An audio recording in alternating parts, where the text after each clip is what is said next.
time we're joined by Coach Merchant. We'll take questions for Coach Merchant in the chat.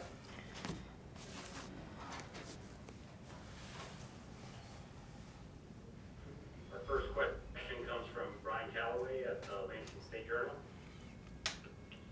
Suzy, can you talk about Nia and what she did for you in the second half, and the clutch plays that you kind of made down the stretch to help you guys hang on there?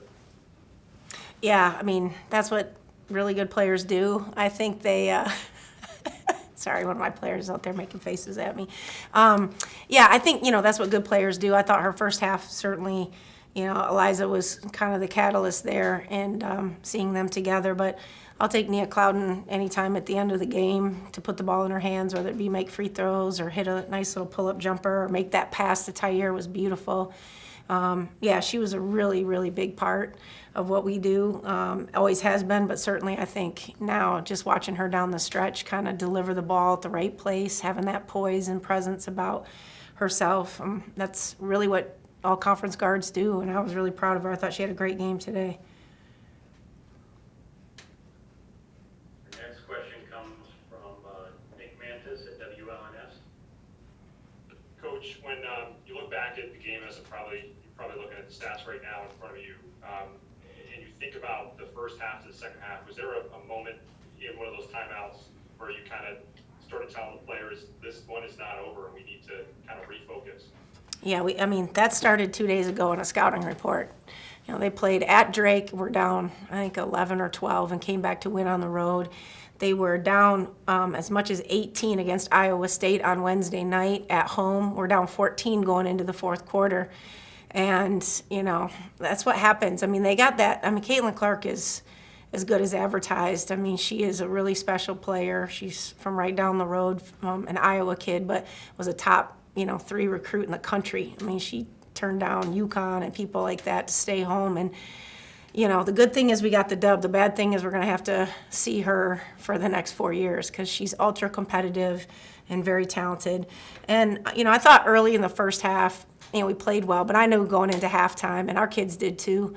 They said we got to act like we're down 10, because Iowa can score. They've scored twice this year, 38 points in a quarter, and those have come in the third and the fourth quarters. So they kind of get it together. Caitlin gets upset. The big kid gets mad, and those kids just deliver. It doesn't matter what you're doing to them. They just hit big shots and kind of get things back into a respectable place where they can go win the game. Thank you. Mm-hmm. All right, our next question comes from Zach at the Impact. Hi, Coach. Hi. Congrats on the win, first off. I just wanted to ask how you feel about having to fight through something like that. How do you think that's going to help your team going into this next stretch of non-conference play and then back into Big Ten play? Well, I think it's going to help us a lot. I think anytime you're in time score possession situations, everybody's feeling it when you're up and you're in control. But, although we were in control of the game, with Iowa, you never are, as they kind of obviously brought that thing down. Even with 37 seconds left, that's just too much time for a team like that. So, for us to have to understand that, we have some new faces out there, kids that are experienced, but maybe not with a ton of minutes. And I thought they did a really, really good job. And I think that'll make us stronger. You're going to be in situations where you need a quick bucket or you got to get the stop. What I didn't like was I thought we did a pretty bad job down the stretch of giving them and one opportunities. We kind of turned our body sideways and they called the foul. So that's the last thing you want to do. So we have some work to do when it comes to time score possession situations late, defensively especially. Thank you. Mm-hmm. For our next question, we'll go to Liam Jackson. Hi, Coach. You gave Winston, Errol getting 7 minutes tonight, and they didn't disappoint. How do you see, or what kind of impact did they make for you today, and what did you see from them out there? I'm sorry, Eliza and Cloudy, is that what you were saying?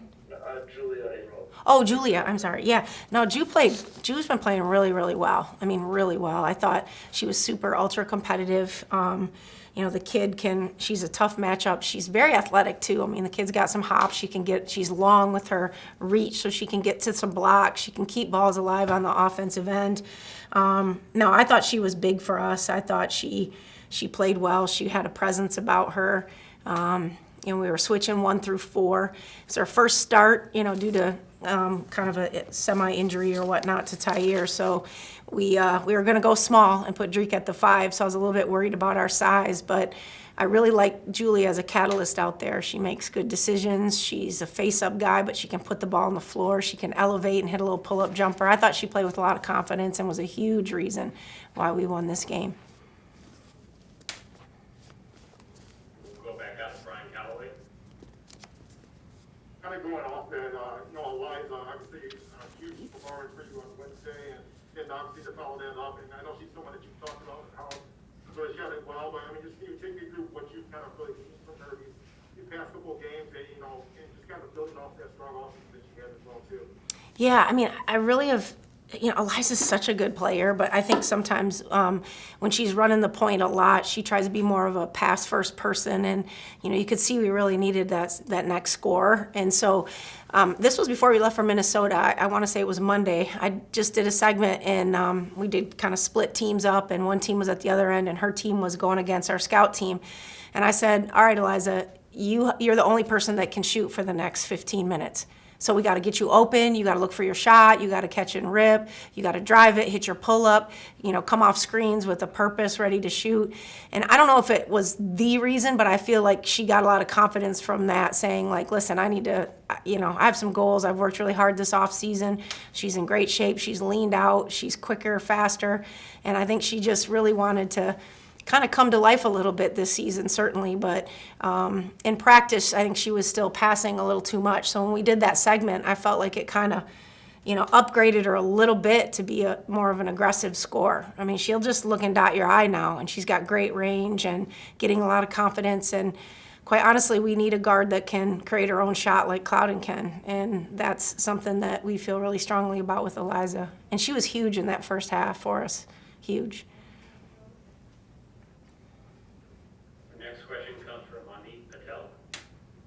Hi, Coach. Congrats on the win. So, Caitlin Clark came into the game as one of the leading scorers in the country. What did you guys do to prepare for her defensively and, just stop her? She scored plenty in the first half, but towards the end of the game, you guys limited her. What did you guys do to prepare for that?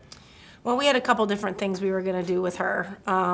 We had three different looks that we were going to go to. One just kind of a standard, switching 1 through 4, really trying to work to stay in her space when she shoots it, from because she kind of, she brings it a little bit lower. But once it's up here, she's so big, you can't get to her. So we worked a little bit on details. But the other thing we could have gone to, which we didn't, but we could have gone to, was if they were really hurting us in ball screens, we could have, looked at trapping those. We were prepared to do that. We didn't have to do that. And then the other thing is kind of once she got rid of it, it would be like no look, no touch. Like, doesn't matter where the ball is, you're going to deny her, not let her get it back. Just kind of like that whole junior high concept of, if someone drives and it's supposed to be your help, you don't have to worry about it because we're just not going to let her get it back. The problem with her is she's the point guard and she gets it and then she doesn't need to give it up. I mean, she just literally shoots the ball when she comes down the floor. So she didn't really get rid of it. And then a couple times when we were trying not to let her get it, she did a really good job of back cutting us and got a couple layups in that situation. So credit her. I mean, she's a really good player. But we had a couple different things we were going to really look to throw at a little bit more if she got away from us. And I know it sounds silly that, she had 35 points and I wouldn't say she didn't get away from us, but I felt like she took a lot of shots to get there, And so to me it was no passing or cutting. It was just kind of come down and shoot it. So, we had to do a little bit better job on her right to left pull-up jumper, but for the most part, I thought we did a pretty good job overall, making her work for every shot. Is there anything else for Coach? One final question from Brian Calloway. Suzy, you talked about Tyre, a little bit of a minor injury, but she obviously needed her in the fourth quarter. She got some things out for you. I'll give you guys a few plays there, and also with Mo Joyner, is he hurt? Interested. Yeah, she's hurt. She's in concussion protocol right now from the Minnesota game. So that hurt us too, because Mo's a really good defensive guard. And so, we didn't have the depth at the guard position that, I would have liked, especially on that defensive mindset. As Janae's still kind of coming around a little bit, that was a little bit difficult for us. And then, Tyre, I thought in the second half came in and did some good things. It's kind of difficult, she didn't make her free throws. So to keep her out there in a close game, if they were going to foul, we have to kind of get her out because she didn't have a lot of confidence from there. And she's been working at it. She's capable, but sometimes she's kind of can get in her own head. But I thought really down the stretch there, she had some nice finishes inside where it, really kind of propelled us a little bit and gave us a little bit of juice. Clouden found her on that nice kind of pin and seal in there. And the other thing, the fouls got Cesano out, put her in a position where she had to play a little more passively in the zone. All right, Coach, that's all we have for you tonight. Appreciate your time. Thank you so much, guys.